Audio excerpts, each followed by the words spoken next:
Peygamberimiz sallallahu aleyhi ve sellem Madine Munawwara koşup kelgenden keyin 10 yıl sayın etikafga oturgan. Oşoň üçin etikaf dagan çoň ibadat. Ya'takifu zunub, al-mu'takif ya'takifu zunub. Oşoň üçin kim mümkinçiligi bolsa ahirgi 10 günge sünnet etikafga otursa jakşı bolat. Aga niyet kılış gerek. Jana ahirgi 10 gündün dagın özgöçölügü anın tak gündörü Laylatul Qadr var.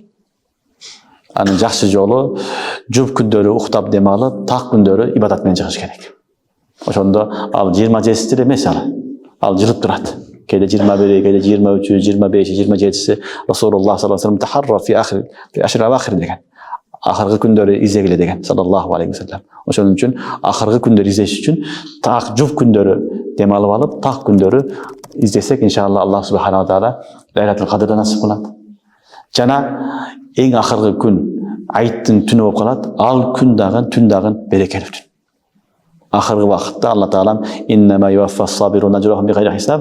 Ama ahirde ne kılat? Esep kitapda ahirine beret. Oşoň üçin ahirgi gündü dagın bayağı tün Ramazan ahirgi günü aytyň tünü bolan gündü dagın kadırlaş gerek. Al gün dagın istigfar, toba, ibadat menen ötköziş gerek.